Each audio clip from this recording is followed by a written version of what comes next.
નમસ્તે વિદ્યાર્થી મિત્રો, આપણે કઠિન મુદ્દાના સરળીકરણ માટે આજે 11મા ધોરણના બીજા પાઠનો ટોપિક છે હાઇડ્રોજન પરમાણુ માટે બોહરનો નમૂનો. આ કઠિન બિંદુ છે આમ જોઈએ તો, અને એને સરળ કેમ કરવું એના માટે થોડીક વાતો તમારી સાથે કરવી છે.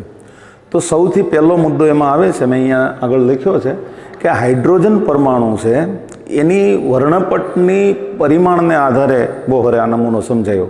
ત્યારે કોઈ આધુનિક ક્વોન્ટમ વિજ્ઞાન તો હતું નહીં અને એટલા બધા આધુનિક સંશોધનોય નહોતા, પણ વર્ણપટના પરિમાણના આધારે મુદ્દો આ સમજાયો નમૂનો.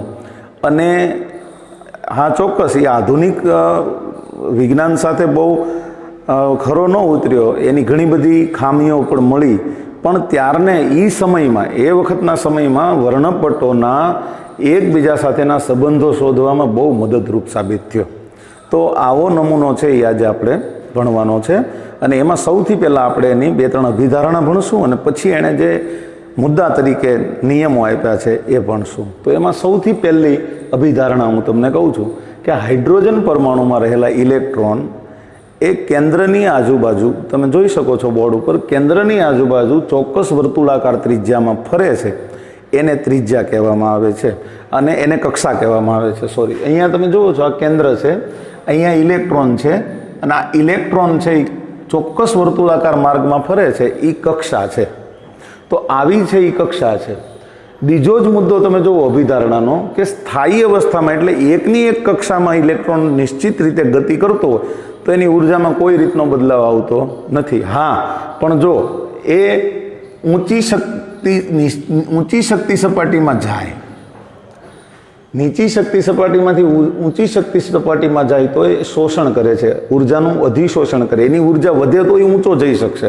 અને ઊંચી શક્તિમાંથી નીચી શક્તિ સપાટીમાં આવે, અહીંયા તમે જોઈ શકો છો n બરાબર 1 છે પહેલી ત્રિજ્યા, આ n બરાબર 2 અને n બરાબર 3. જો પહેલામાંથી બીજામાં જાય તો એ શોષણ કરે, અને ત્રીજામાંથી બીજામાં માની લો કે આવે તો એ ઉત્સર્જન કરે છે. ઇલેક્ટ્રોન સ્થાયી અવસ્થામાં પોતાની ઉર્જા બદલાવતો નથી. આ બીજો મુદ્દો છે.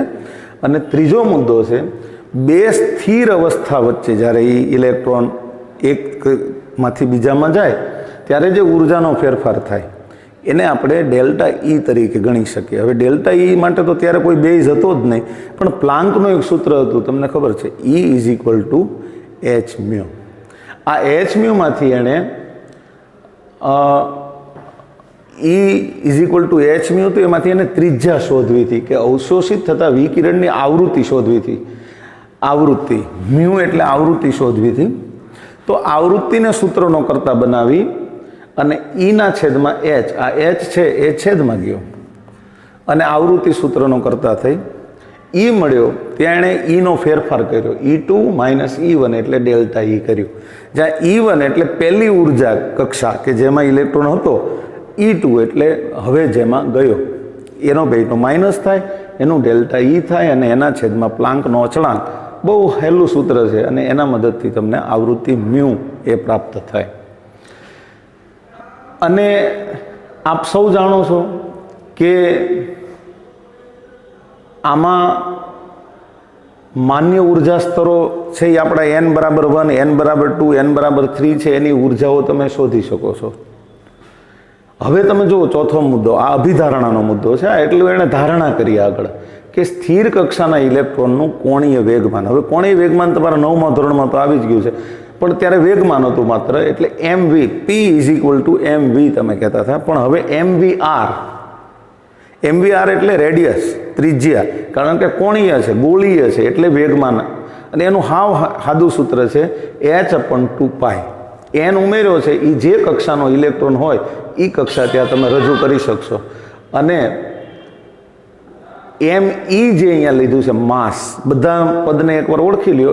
me જે લીધું છે માસ, એ ઇલેક્ટ્રોનનું માસ છે, v છે એનો વેગ છે, r છે એની ત્રિજ્યા છે, n છે એની કક્ષા છે અથવા તો મુખ્ય ક્વોન્ટમાંક છે, h પ્લાન્કનો અચળાંક છે, 2 એટલે 2 જ છે, અને પાઈ એટલે 3.14 છે.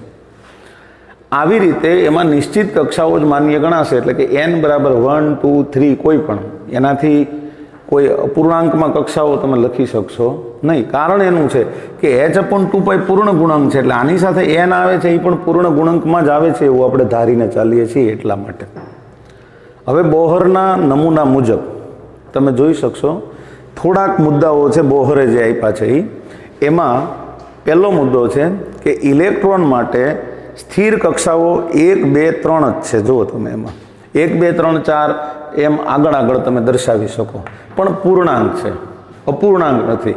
અને આ જે છે આંકડાઓ બધા એને આપણે ક્વોન્ટમ આંક અને એમાંય મુખ્ય ક્વોન્ટમ આંક કહીએ છીએ. આકૃતિ મેં દર્શાવી છે. પહેલી કક્ષા હોય તો n બરાબર 1 મુખ્ય ક્વોન્ટમ આંક પહેલો થશે 1, બીજી કક્ષા હશે તો n બરાબર 2 મુખ્ય ક્વોન્ટમ આંક છે એ 2 થશે, ત્રીજી કક્ષા હશે તો n બરાબર 3 થશે, ચોથી હશે તો n બરાબર 4 થશે. એવી રીતે આગળ આગળ ચાલશે. એટલે n અપૂર્ણાંક નથી એવું એ ધારીને ચાલે છે. બીજી વાત એણે સ્પષ્ટતા કરી છે કે સ્થિર કક્ષાની ત્રિજ્યા છે એ nનો સ્ક્વેર કરવાથી મળે છે. એટલે એનું સૂત્ર અહીંયા આપ્યું છે n². પણ એની સાથે એણે એક અચળાંક ગણવાની સલાહ આપી છે, એને A0 કીધું છે. A0 ફિક્સ છે, n બદલ્યા કરે, જે કક્ષામાં ઇલેક્ટ્રોન હોય એનો n આવે, પણ A0 છે એ ફિક્સ છે અને એનું મૂલ્ય અહીંયા તમને આપ્યું છે 52.9 પાઇકોમીટર એ તમને આપ્યું છે. પ્રથમ સ્થિર અવસ્થાની ત્રિજ્યા એટલે કે પહેલી ત્રિજ્યા જે બોહરે મેળવી છે આનાથી, આ સૂત્રથી આ રેડિયસ મેળવી છે, એણે બોહરે પોતાના નામ ઉપરથી બોહર કક્ષા કીધી છે એવું પણ તમારી ટેક્સ્ટબુકમાં આપ્યું છે. હવે સ્થિર અવસ્થાની ઉર્જા આપણે શોધવી છે. જો પહેલામાં આપણે n શું લેવું એ નક્કી કર્યું કે હંમેશા પૂર્ણાંક જ હશે. બીજામાં આપણે એનું રેડિયસ એની ત્રિજ્યા નક્કી કરવાનું, n² સૂત્ર અને એની સાથે A0 ગણવાની વાત કરી. અને હવે ત્રીજો મુદ્દો છે જેમાં એની ઉર્જા ગણવાની વાત આપણે કરીએ છીએ. તો ઉર્જા કયા સૂત્રથી આપણે ગણશું? અહીંયા આપ્યું છે કે સ્થિર અવસ્થામાં જો હોય કોઈ પણ, જો બદલતો ન હોય કક્ષા, એક કક્ષામાંથી બીજી કક્ષામાં ન જતો હોય ત્યારની ત્રિજ્યાની વાત કરું છું, એટલે ગેરસમજ ન થાય. n છે અહીંયા એ બતાવે છે કઈ કક્ષાનો ઇલેક્ટ્રોન છે, ખાલી આંકડો જ લખવાનો છે. પહેલી કક્ષાનો હોય તો E1, બીજી કક્ષાનો હોય તો E2, એમાં કંઈ ફેર એને કંઈ ગણતરીમાં લેવાનો નથી.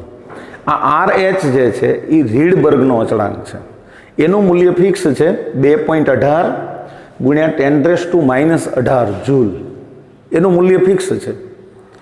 એટલા જૂલ આ નક્કી છે. અને 1/n² તમે કરશો, n એટલે જે કક્ષામાં ઇલેક્ટ્રોન હોય એ કક્ષા, n² આવી રીતે તમે કરશો એટલે તમને એની સ્થિર કક્ષાની, ફરી વખત કહું, સ્થિર કક્ષાની ઉર્જા છે એ પ્રાપ્ત થશે.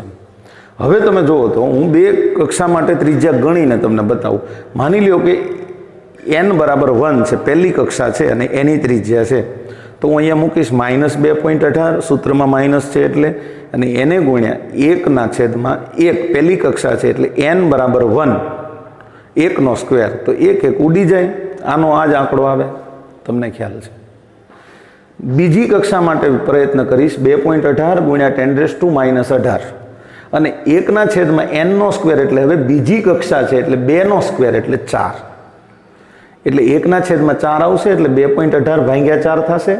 એટલે તમને ખબર છે કે 2 ને 4 ભાગ પાડો તો 0.50 આવે, એટલે 0.54 ગુણ્યા 10⁻18 જૂલ એની કિંમત મળી. આ વાત થઈ સ્થિર કક્ષાની ઉર્જાની. હવે આપણે આગળ જતા વાત કરવાની છે એ કક્ષાઓ બદલે તો કેવી રીતે ઉર્જામાં ફેરફાર થાય એવી બધી આપણે વાત કરવાની છે. અને આના 2 મુદ્દા બાકી છે એની આપણે વાત કરવાની છે આગળ. હા વિદ્યાર્થી મિત્રો, તમને મનમાં પ્રશ્ન થતો હશે કે En બરાબર શા માટે માઇનસ મૂલ્ય લીધું?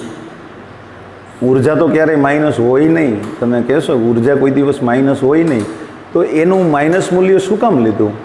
તો એના માટે એક નિયમ આપ્યો છે અથવા તો એક મુદ્દો આપ્યો છે કે જ્યારે ઇલેક્ટ્રોન કેન્દ્રની અસરથી મુક્ત થઈ જાય, માની લ્યો કે H છે એ આમ છે, એનું આ કેન્દ્ર છે, પહેલી કક્ષામાં છે, અહીંયા ઇલેક્ટ્રોન છે. માની લ્યો કે આ ઇલેક્ટ્રોન આખો વયો જાય, દૂર વયો જાય, કેન્દ્રની અસરથી મુક્ત થઈ જાય, તો એનો મુખ્ય ક્વોન્ટમાંક હવે 1 2 3 નહીં આવે તો કેટલો આવશે? ઇન્ફિનિટિવ આવશે, કારણ કે એ દૂર અનંત અંતરે વયો ગયો એવું આપણે કલ્પી લઈએ. તો એવું અનંત અંતર આપણે કલ્પીએ ત્યારે H છે એ પ્લસ બને. એ લખ્યું છે જ્યારે ઇલેક્ટ્રોન કેન્દ્રથી અનંત અંતરે દૂર ચાલ્યો જાય, એની અસરથી મુક્ત થઈ જાય ત્યારે n બરાબર ઇન્ફિનિટિવ છે, અને ઇન્ફિનિટિવ જ્યારે હોય ત્યારે H પ્લસ કહેવાય. હવે એ ઇન્ફિનિટિવની સાપેક્ષમાં તો આપણી ઉર્જા ઓછી જ હોવાની છે, એટલા માટે અહીંયા માઇનસની નિશાની છે એ વૈજ્ઞાનિકોએ સમજીને મૂકી છે. હવે એની પછીનો મુદ્દો, જો 2 જ મુદ્દા બાકી છે. હવે એની પછીનો મુદ્દો છે કે હાઇડ્રોજન પરમાણુમાં જેમ એક ઇલેક્ટ્રોન છે, આમાં એક ઇલેક્ટ્રોન છે, એમ ઘણા બધામાં એક ઇલેક્ટ્રોન થઈ શકે. જો હું તમને ઉદાહરણ આપું, હિલિયમ 2 છે, પણ હિલિયમમાંથી તમે એક ઇલેક્ટ્રોન ઉડાડી દો એટલે એક ઇલેક્ટ્રોન રહે. એમ લિથિયમ 3 છે, પણ એમાંથી 2 ઇલેક્ટ્રોનને ઉડાડી નાખો એટલે લિથિયમમાં પણ એક જ ઇલેક્ટ્રોન રહે. અને બેરિલિયમ 4 છે, એમાંથી 3 ઇલેક્ટ્રોનને કાઢી નાખો એટલે એમાં પણ એક ઇલેક્ટ્રોન રહી. તો આમાં જે હાઇડ્રોજન જેવા છે કે જેમાં એક ઇલેક્ટ્રોન માત્ર છે, એને પણ આ નિયમ આપણે લાગુ પાડી શકીએ છીએ. બોહરે સ્પષ્ટ કીધું છે કે એને પણ આ નિયમ લાગુ પાડી શકાય. તો એમાં શું ફેરફાર થશે? તો એમાં કાંઈ ફેરફાર નહીં થાય.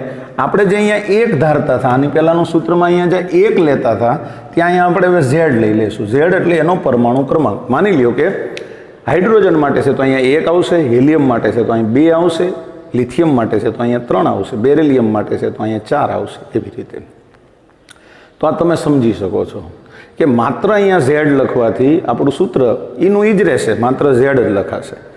અને ત્રિજ્યાનું જે સૂત્ર હતું એમાંય કાંઈ ઝાઝો ફેરફાર નથી. એમાં n² આ તો હતું જ, 52.9 આરે ગુણતા જ હતા આપણે પાઇકોમીટર સાથે. અને આ સૂત્ર તો તમારું હતું જ, પણ એને ઝેડ વડે ભાંગી નાખો એટલે કોઈ પણ માટે તમે શોધી શકો. પણ એમાં એક ઇલેક્ટ્રોન હોવો જોઈએ, કારણ કે આ નમૂનો એક જ ઇલેક્ટ્રોનને સમજાવી શકે છે. એ બોહરના નમૂનાની મર્યાદામાં જ આવશે કે એક ઇલેક્ટ્રોનથી વધારે ઇલેક્ટ્રોન માટે બોહરનો નમૂનો સમજાવી શકતો નથી, એવું એની મર્યાદામાં તમે શીખી શકશો. તો અહીંયા આ ઝેડના ફેરફાર કરવાથી નવા સૂત્રો પ્રાપ્ત થાય છે. હવે તમે વિચારો કે કક્ષામાં ઘૂમતો ઇલેક્ટ્રોન હોય તો એનો વેગ આપણે ચોક્કસ રીતે બોહરના નિયમથી નક્કી કરી શકતા નથી, બોહરના નમૂનાથી ચોક્કસ નક્કી કરી શકતા નથી, કારણ કે એનું કોઈ પરિશુદ્ધ સમીકરણ આપણી પાસે નથી. પણ હા, આપણે ચોક્કસ કહી શકીએ કે ઉર્જા વધે તો વેગ વધે, કોઈની ઉર્જા વધે તો એનો વેગ વધે. હવે ઉર્જા વધે ક્યારે? તો કે જેમ ઝેડ વધે તો ઉર્જા વધે, હા, એનો ધનભાર વધે, એટલે તો શક્ય છે. તો અહીંયા કહી શકીએ કે કેન્દ્રના ધનભારના વધારા સાથે એનો વેગ વધે છે. આ સૂત્રમાં જ જોવાનું તમારે. હા, અહીંયા જો ઝેડ છેદમાં છે તો જેમ ઝેડ વધશે એમ એની ત્રિજ્યા ઘટશે. એ તમે કહી શકો. અહીંયા લખ્યું જ છે કે ક્વોન્ટમ આંકનો વધારો થાય તો એની સાથે છે એ અહીંયા તમે જો n છેદમાં છે, એટલે આમાં જો કાંઈ વધારો થાય તો આ ઘટે, પણ આમાં વધારો થાય તો આ વધે. એટલા માટે આપણે એમ કહી શકીએ કે ધનભારના વધારા સાથે વધે છે અને ક્વોન્ટમ આંકના વધારા સાથે આ ઉર્જા છે એ અથવા એનો વેગ છે એ ઘટે છે. આવું આપણે કહી શકીએ છીએ. અહીંયા પણ એક વિધાન આપણે કરી શકીએ છીએ. અહીંયા જો ઝેડ વધે તો એની ત્રિજ્યા ઘટે, એવું આપણે કહી શકીએ. નજીક આવે, સંકોચન થાય, એવું પણ આપણે કહી શકીએ. એટલે આવી રીતે એણે 5-6 મુદ્દામાં પોતાની પહેલાં 3 મુદ્દામાં અભિધારણા રજૂ કરી અને પછી 5 મુદ્દા છે એ પોતાના નિયમના આપ્યા. તો આ નિયમ એટલો બધો અઘરો નથી, પણ આ નિયમ છે એ માત્ર હાઇડ્રોજન અથવા એક ઇલેક્ટ્રોન ધરાવતા પરમાણુ માટે લાગુ પાડી શકાય છે. આની ઉપરથી ઘણા બધા દાખલાઓ પણ તમારા કોર્સમાં છે, આપણે આવતા પીરિયડમાં ભણશું. અત્યારે તમે મને શાંતિથી સાંભળ્યું એ બદલ આપ સૌનો આભાર અને થેન્ક યુ.